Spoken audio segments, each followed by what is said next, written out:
I'm Paul Hertz. Today we'll be discussing TESS, NASA's next planet hunter.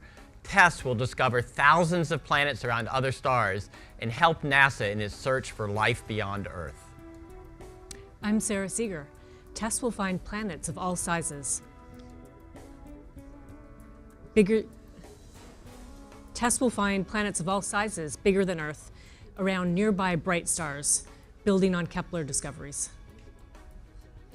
I'm George Ricker.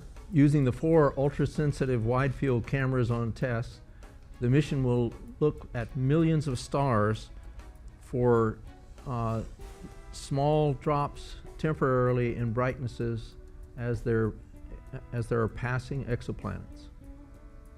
I'm Jeff Willison, and TESS is currently down at the Kennedy Space Center, where we're doing the final preparations and checkout before we get ready to launch on a Falcon 9 rocket on April 16th. After we launch, we'll spend the first 2 months doing a checkout on orbit, make sure the satellite works properly, and then we'll begin an exciting 2-year exoplanet hunting mission. Hi, I'm Felicia Chow, and welcome to NASA headquarters. Join in on the conversation by following us on all our social media accounts. You can also ask questions during this briefing by using the hashtag AskNASA. And you can learn more about TESS on our website at nasa.gov/TESS. Before we start the conversation, let's learn more about this wonderful mission. In the last few decades, we have found thousands of worlds around other stars. A new NASA astrophysics mission will help us find many more. TESS, the Transiting Exoplanet Survey Satellite, is NASA's newest exoplanet mission. It's being led out of MIT, and it's going to find thousands of new planets orbiting bright nearby stars. And it's going to build upon the legacy of the Kepler mission, only it's going to focus on nearby bright stars that are sprinkled across the whole sky, and it's going to help us answer a really important question, and that is, which of our near-stellar neighbors has planets? During its 2-year survey, TESS will look for signs of planets, ranging from Earth-size to giants larger than Jupiter. TESS will search for these new worlds, or exoplanets, using transits, the same method as the Kepler mission. As a planet passes in front of its star, it blocks some of the light, causing a slight drop in brightness. TESS can detect those subtle dips and even use them to determine some basic features of the planets, such as their size and orbit. Each of TESS's cameras has a 16.8 megapixel sensor covering a 24-degree square, large enough to contain an entire constellation. TESS has 4 of these cameras arranged to view a vertical strip of the sky, called an observation sector. The coverage of the TESS cameras is unprecedented in terms of the amount of sky that they can actually see at any given time, and also their ability to cover such a broad portion of the sky. The types of targets that TESS will allow us to find will enclose essentially all of the bright nearby stars. TESS will watch each observation sector for about 27 days before rotating to the next one, covering first the south and then the north, to eventually build a map of 85% of the sky. This coverage, about 350 times what Kepler first observed, will make TESS the first exoplanet mission to survey almost the entire sky. TESS will fly in a highly elliptical orbit that maximizes the amount of sky the spacecraft can image, and is carefully timed with the orbit of the Moon. It will spend most of each 13.7-day orbit collecting data, and then, as it passes closer to Earth, it will transmit that data to the ground. Because TESS's observation sectors overlap, it will have an area near the pole under constant observation. This region is easily monitored by the James Webb Space Telescope, which allows the 2 missions to work together to first find and then carefully study exoplanets. Since most of the exoplanets found by TESS will orbit bright stars, missions like Webb will be able to measure the spectra of starlight absorbed by the planet's atmospheres, which can indicate what they're made of. Ground-based measurements of the TESS exoplanets can determine their masses. Combining the masses with TESS's size measurements reveals densities, allowing scientists to better understand the exoplanet's compositions. The thing that we're really excited about with TESS is the way that it'll actually build on the momentum that we started with Kepler. So TESS is going to take that same search approach, but apply it to the vast majority of the sky, which still hasn't really been looked at in detail when searching for exoplanets. And by focusing especially on planets that orbit bright nearby stars, TESS allows us to start looking at things like planet composition and atmospheric makeup. And that'll then be crucial when we want to start looking around stars that are even further away and in deeper parts of the galaxy as well. TESS is the vanguard of a new era of exoplanet study and will forever expand our understanding of worlds beyond our own.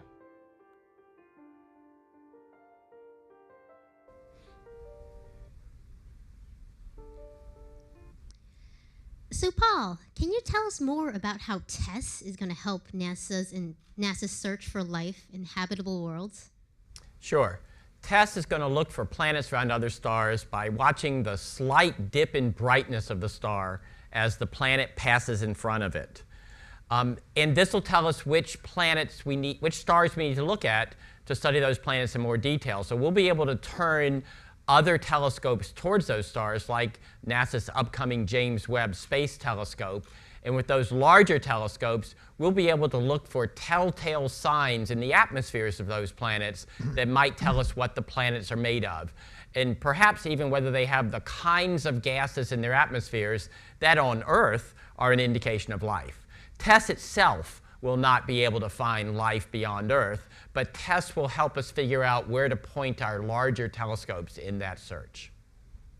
Sarah, so besides the field of view, what's the major difference between Kepler and TESS and the planets that they find? Well, Felicia, the major difference is that Kepler, pioneering Kepler, was a census mission, essentially discovering and counting planets of all sizes and orbits, planets and stars that are quite far away. TESS is the natural next step by searching for planets around very nearby bright stars so that we can do the follow-up measurements, partly that Paul was talking about. And by doing those measurements, we hope to actually identify all the worlds we've been dreaming about, such as hot super-Earths that may have liquid lava lakes, or water worlds that may be 50% or more by mass water, like scaled-up versions of Jupiter's icy moons, or even rocky worlds of all different kinds, and even maybe ones that have atmospheres, thin atmospheres, reminiscent of Earth's. I should emphasize, though, that TESS's sweet spot is for planets transiting small stars, small red dwarf stars called M-dwarf stars that are half the size of our sun or smaller. Jeff, can you tell us about some of the more exciting components about the TESS spacecraft? Yeah, sure, Felicia. I happen to bring TESS with me, or at least a small facsimile. So it's not really this small. It's about 700 pounds. It carries about 100 pounds of fuel on board. And you can see there's a graphic that shows you how big it is with some people around it. It's a little shorter than I am. So the most important thing about TESS that you've been hearing about already is the fact that it has these 4 really cool cameras. They were built up at MIT, and they're the ones that, this is the cameras that do the science. This is where we find the exoplanets. So the cameras in the center, to give you an idea about how big they are, this is one of the lenses that didn't pass inspection that would have gone in one of our cameras. And so this gives you an idea. There are 7 lenses inside each camera to bring all the starlight into focus so that we can collect the photons to learn about the exoplanets. So beyond that, there's a shade around the outside of the cameras, keeps the sun and the earth light and the heat of the sun from getting in where the cameras are so that we can get a nice clean view of the sky without any interference from other light sources. And then if you look around, it's got solar panels like almost every other spacecraft. And another feature that stands out is this large antenna. So we spend about 2.5 weeks staring out at the stars, collecting data about transiting exoplanets. We've got to get all that data to the ground. So we swing by the Earth, and this large antenna allows us to downlink all of that data very quickly down to the Deep Space Network at NASA to collect our images so we can then go around and collect more science data. The only other thing to point out is down on the bottom, we've got a propulsion system. Again, we carry about 100 pounds of fuel. This helps us get to our final orbit, which then we can remain in a stable orbit for decades once we achieve it. Thanks, Jeff. So George, can you tell us about what inspired the TESS mission? Yes. Beginning in the 1990s, our research group at MIT began developing sensitive X-ray cameras for a variety of missions. We were fortunate enough to fly on 2 Japanese astronomy missions, the Chandra Great Observatory from NASA, and a small explorer also from NASA called the High Energy Transient Explorer. And one of the things that characterized all of these missions was that they were using CCDs at that time that were large. And so our project was to make the transition from those CCDs of the size that we had there, which actually weren't much larger than the CCD that you have in the back of your iPhone. And we went from that to CCDs that have sizes that are more like these. And as you can see, this is a wafer that was actually used to fabricate the actual CCDs that TESS is flying. Not this particular wafer, of course, because it's got my fingerprints on it. But the size is identical. And one of the things that you can see is because of the lithography patterns that are in it, makes a really nice series of colorful diffraction patterns. The 8 rectangles that you can see in this wafer are the exact size of the CCD, so they're more than 100 times larger than the ones that you have in your iPhone. And a single wafer this size could actually, in principle, provide the CCDs that are needed for 2 of the TESS cameras. We've got a total of 16. We had pretty good yield, but not quite enough that we could do it all in two wafers. Thanks, George. So Sarah, we know that TESS is going to measure dips of light as planets go by a star. But how do we know that the dip of light is actually caused by a planet versus, say, maybe a small star or some other object? Well, the TESS science team will be working very hard to discriminate amongst light curves that are not from planets versus ones that are from planets. And believe it or not, in the field of exoplanets now, we have this down to a science because of Kepler and many other transit finding surveys, mostly from the ground, have really sorted this out. So we monitor stars long enough to try to see at least 2 dips in brightness so we can put it on a single planet. And we actually have been training a team, ourselves a small team of people so far, on simulated data. That includes like binary stars and instrument artifacts and other things that would not be planet candidates. And we use humans and computers to look at the light curves and other data products to practice finding the very best planet candidates for further study. And that's what we'll be doing as soon as we get the real data. That's very exciting. So in the video, it was shown that TESS's orbit actually coincides with the moon. Jeff, can you tell us a little bit more about that? Sure, Felicia, and it's an orbit that hasn't been used before. So we're going to be in a unique first-time orbit that I think other missions in the future will end up using, where we're synchronized with the moon. So the idea is that the satellite is traveling between near the Earth and out to the distance of the moon twice every lunar month. So every 2.5 weeks, it comes back through by the Earth. You can see in the video there, swings by and then swings back out. And the goal is that by swinging out to the lunar distance, you can see that the moon is orbiting around the Earth once per month, and the moon is tugging at the satellite. So it tugs it one way, and then as it comes around the other side, it tugs it the other way. And what that means is in the end, we stay in a nice stable orbit for decades with no fuel. So the fuel I talked about before is really to help us get to that orbit. Once we're in the orbit, we can survive for decades without any additional propulsion, which makes it a great thing for science. You can continue to do science for a long period of time. So we can stare at the sky for 2.5 weeks at a crack. We collect up all this exoplanet data that Sarah was mentioning, and then we swing back by the Earth. We stop doing science, and we point that big antenna down to the Earth. We get all those images down, and then we swing back out for another 2.5 weeks. So the orbit is incredible, not only because we don't need to have propulsion once we get into that stable orbit, but also because it's great for viewing the sky and being able to do the exoplanet research for, that we're destined to do here. Thanks, Jeff.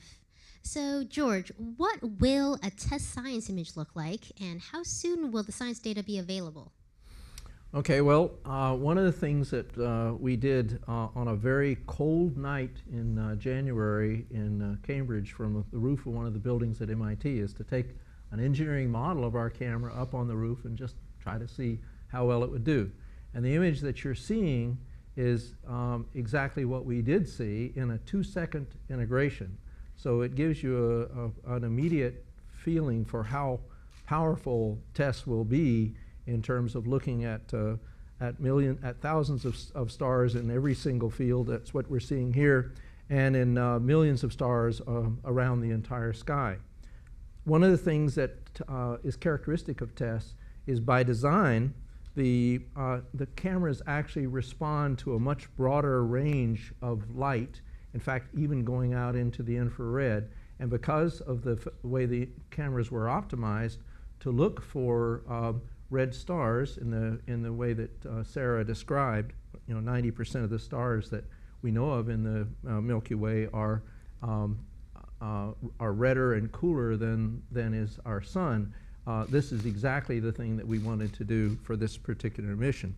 So as we move forward with it, we expect that once we're in smooth operation, that the TESS science images will be released about 2 months after they're acquired and they're deposited at the MAST archive at Space Telescope Science Institute. Paul, why can't we just send a probe to an exoplanet? Well, Felicia, the stars are very far away. Even with the fastest satellites we have now, it would take tens of thousands of years for them to get to even the nearest star. And the stars that we'll be looking at with TESS are many times further away than that. So since we won't be able to travel there ourselves, we're going to have to make do with studying them remotely from near the Earth and the Moon with satellites like Kepler and upcoming TESS satellite. So, as you know, all these beautiful exoplanet videos and illustrations we have are all really just artist illustrations. So why is it so hard to directly image a planet? So the reason is that planets are much fainter than stars. The Earth is over 1 billion times fainter than the Sun. And in addition, from a distance of light years away, the Earth looks really close to the Sun. In order to take a picture of a planet, instead of taking a picture, excuse me, let me just rephrase that. In order to detect the light from the planet, instead of just detecting the light from the star, we need a very special kind of detector that can block out the light from the star and leave the light from the planet right next to it. And the kind of camera that can do that is called a coronagraph. We've started building those and putting them on telescopes on the Earth. They can block out the light to see planets as close to stars as, say, Neptune is to our Sun. But if we want to see planets as close to their star as, say, the Earth is to the Sun from a distance of many light years away, we're going to need more powerful telescopes and better designed detectors than we have right now. NASA's next great observatory after the James Webb Space Telescope would be the WFIRST mission, and it will fly a demonstration coronagraph on it that would be capable of detecting planets like Jupiter around stars like the Sun. So thank you all, and before we go into the Q&A session, can we go around for some closing thoughts from each of the panelists, starting with Paul? Well, I'm very excited that we are now following up the Kepler mission with the TESS mission. Kepler will be running out of fuel sometime this year, and so it's perfect timing that we'll be launching TESS to continue the great activity of looking for planets around stars other than our Sun and thinking about what it might mean for life in the universe. Well, what I'm excited about is, just backing up for a moment, when exoplanets was first starting as a field, we characterized individual planets to the best we could. Then with Kepler, the community astronomers were able to find thousands of planets, many with very little detail. And what we're all looking forward to now is like marrying these two fields, having a lot of detail on specific ensembles of planets over and over again so we can move the field forward. But mostly what I'm looking forward to is just getting the data. So I'd like to sort of, not exactly contradict something that Paul said, but just sort of extend from it a little bit more. It's true enough that these stars and the planets that we're going to discover, although they're relatively nearby, it would take a long time to get there. The thing that I think about a lot when I consider the long-term historical implications of TESS is that there are 100 stars within 20 light years of Earth that likely have planets. And if you could travel at 20% of the speed of light, which people, it's a little speculative, and maybe this doesn't happen until the 22nd or 23rd century, I think there's a high probability that many of the stars and planets that they're going to target are going to be the ones that have been discovered by TESS. That's cool. This will be robotic missions, not people, but I think the idea is the same. So, and I guess my excitement, I'm definitely excited to see this thing launch after 5 years of working on it. But I think one of the things I think about is with every NASA mission, we try to engage the public, right? You want people to understand, why are we doing these missions? What's the science of the mission going to help us learn about the universe?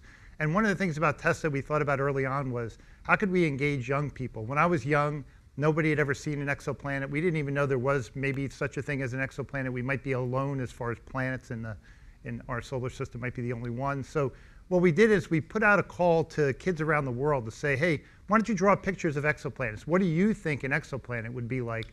And I think that the goal was to have kids start thinking about this idea that there could be planets around other stars and that there could be life out there. So you see some pictures here of exoplanet ideas we got from children from around the world.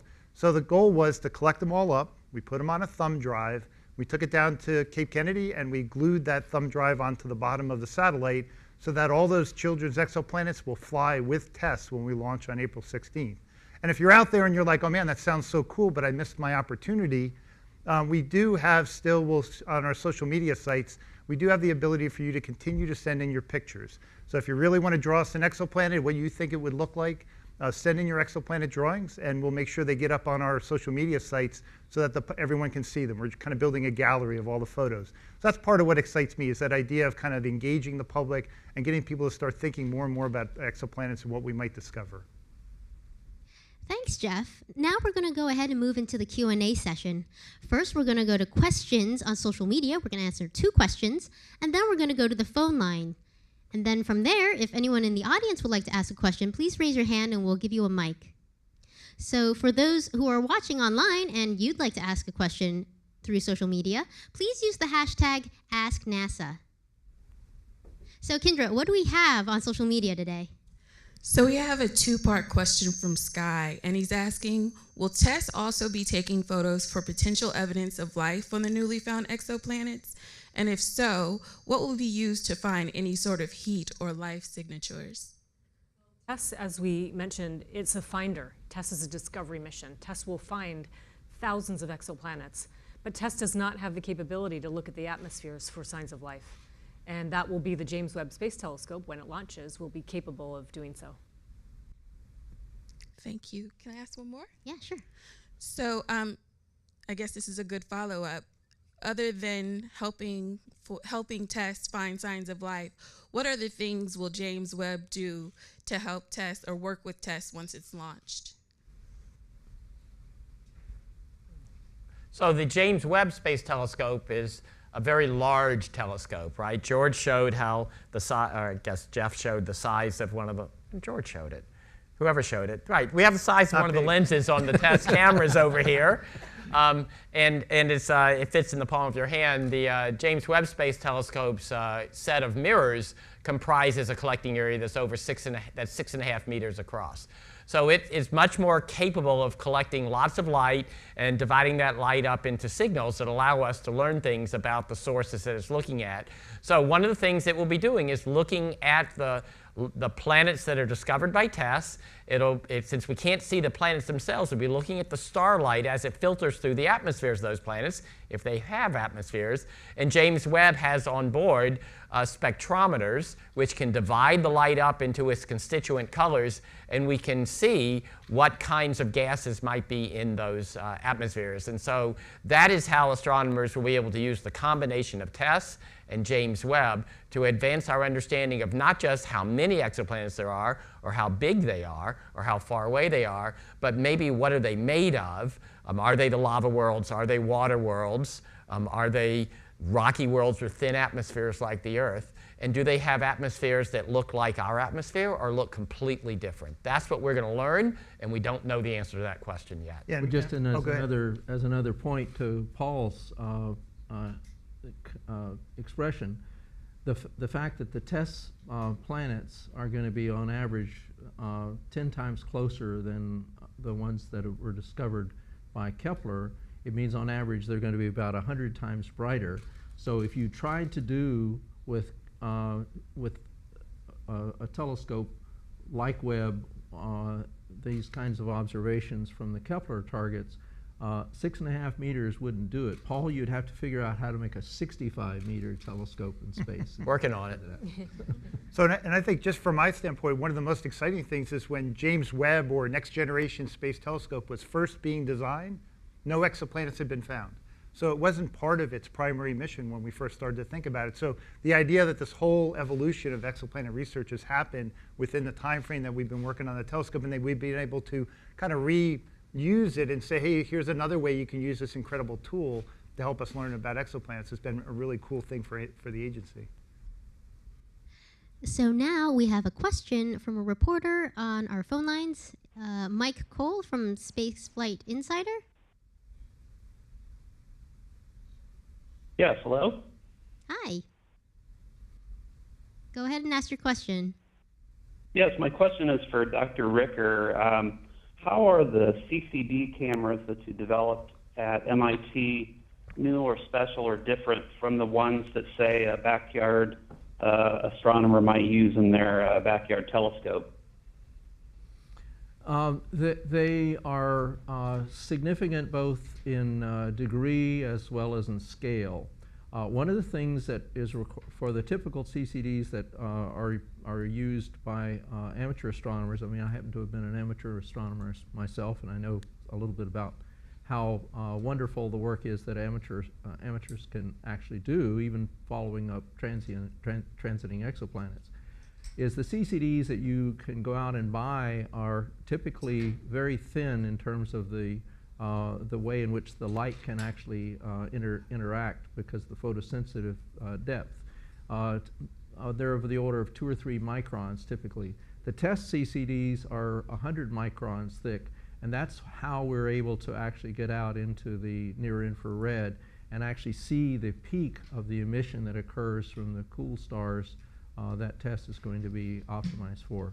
The other difference is that the CCDs that were especially developed for TESS have extremely low noise. We're able to push the noise down a factor of 10 below what Kepler actually had with the electronics that were available at the time that they were designing their instrument. And also the pixels are quite large, as you could see from the wafer that I showed. So next, we're going back to social media, but if anyone in the auditorium would like to ask a question, please raise your hand and we'll get you the microphone. So we'll go ahead with social media, and then we'll directly go right after to the audience. Sure. Benjamin is asking, can you expand on how TESS will build on Kepler's discoveries? Well, Kepler was the first of its kind, really. And Kepler found all sorts of planetary systems we didn't expect, like compact multiple planet systems and these super Earths that are very close to the star and so many things. But how TESS will build on it is, first of all, we have an idea of what we're looking for, and we'll know which systems when we find them that we can jump on to follow up, to look at their masses, get a mass for them, and look at their atmospheres and just learn a lot more about them. The main way we're building on is just sort of more logistical or programmatic, because Kepler ironed out like a ton of wrinkles on how you go from all that data and the light curves and detrending and finding drops in brightness and associating those drops in brightness with planet candidates or just with junk or stars or other things. So there's 2 ways we're building on Kepler. Okay, so we're actually going to take one more question on the phone lines, and then we're going to go to audience. So we've got Steve Gorman from Reuters. Steve, are you on?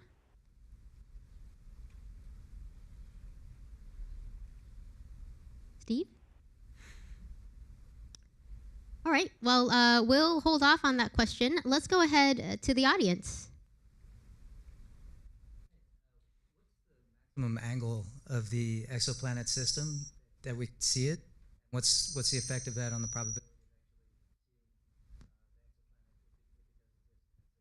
Well, that's a good question, because we all just forgot to mention that transiting planets that go in front of the star and cause that drop in brightness of the star, they have to be lined up almost perfectly. So let's say 90 degrees or 87 degrees or, you know, maybe a little, but it's that very tight range. But we're assuming, and we think we know, that all star systems with their planets, they have a random inclination that they're born at. So we're not seeing most of them, unfortunately. And the ones we are seeing are just aligned properly. That's one way we're looking at the systems around cool stars is very helpful to us, because on average, the planets that we're most likely to be interested in that are in the so-called habitable zone are going to be relatively close to their host star, and that increases the probability that you'll get a transit by a factor of 2 or 3, which is helpful in getting many more candidates than we otherwise might get. Just to add one more detail, we're less worried about the systems we'll miss entirely because they're not transiting. More concerned if you see one planet transit, are there more planets in the system? And because the TESS stars will be so close, we can use other techniques like radial velocity to look for other planets in the same system even if they don't transit. Thanks. Now we're going to go ahead back to Steve Gorman from Reuters. Steve, are you on? Yeah, I just pressed star 1. Nothing happened. Oh. Well, glad to hear you. You have a question for us? Oh. Yes. Hi. Thanks for taking my call. Sorry. So my question is, I believe that NASA said that they expect that they will find 300 or so Earth-sized or super Earth-sized exoplanets with TESS, which are. And my question is whether the fact that they're Earth-sized or super Earth-sized does that make the likelihood that they might be habitable for life greater than otherwise? And also, of those 300 or so or 500 or so you expect to find, how many of those might actually be in the so-called Goldilocks zone? Well, I'll answer the first part and I'll leave the second part for George after. But what's so great about TESS in the sort of era of exploration of exoplanets is we don't have an answer to your question. We're going to answer that. The question is an Earth-sized planet habitable? That means does it have liquid water or water vapor in its atmosphere? Or is a super Earth size 1.5 times or twice? Does that be potentially habitable? We're going to find that out by getting the sizes and masses and atmospheres. So we can answer that question for you later. We don't know the answer in advance. Yeah, we've done a series of simulations. There have been some very clever MIT graduate students who tried to answer the question through simulation, but we're really going to know the answer to that within a few months after we launch. And just to add one more item to what George was answering was about how many planets in the actual Goldilocks zone. As the field evolves, the concept of the Goldilocks zone is also evolving. If a planet has a very massive atmosphere, it's going to be in a different, it could still be habitable even if it's not in the Goldilocks zone. So we have to ask you with that excellent question to wait until a couple of years from now when we can give you a real answer. Thanks, Sarah. We're going to go back to the audience for any other questions. Oh, there we go. Hi. The thing that was so powerfully simple about Kepler's planet finding strategy was it looked at just one part of the sky for a very, very long time and looked for these variations. TESS, of course, is going to open up the whole rest of the sky, or most of the sky, in this survey. But that means that the strategy for finding planets is different. You're not looking at the same stars for the same amount of time. So, I mean, talk to me about the strategy, about how you're going to use that difference. And is this then optimized for only finding planets with very short orbits? Well, I'll answer a portion of that. You're right. I mean, in order for Kepler to look for Earth-sized planets orbiting at the distance of the Earth around a solar-type star, the strategy that Kepler used was spectacularly successful. The way that TESS is actually looking at it by using these, looking at these stripes in the sky for only a lunar month, allows us to look for planets orbiting cooler stars for which the year in that system might only be 10 days or 2 weeks or so.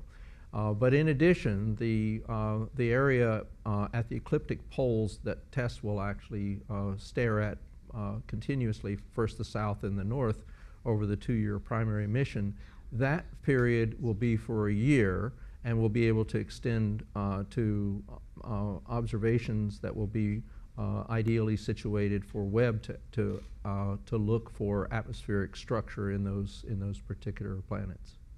So yeah, just to summarize, it's basically the same strategy with a few more complexities added on. Yeah, and of course the idea that the planets are associated with brighter stars is going to make everyone's life easier. So you're not. I won't just blame Paul about the 6.5-meter telescope, this tiny thing that's called Webb. But for ground-based observers, it's the same thing, because they're pushing right now to build 30- and 40-meter telescopes. If they were to try to work only with the planets that were the bulk of the planets that were discovered by Kepler, they would be talking about having to make 200 or 300 meter telescopes for the ground. So it's a similar problem. So we're trying to help everybody. We're going to go ahead and answer a couple of questions on social media, and depending on time, we may stay on social media. So Kendra, go ahead. What do we have? Sure. Nicholas wants to know, will TESS be sensitive enough to detect planetary ring systems around exoplanets?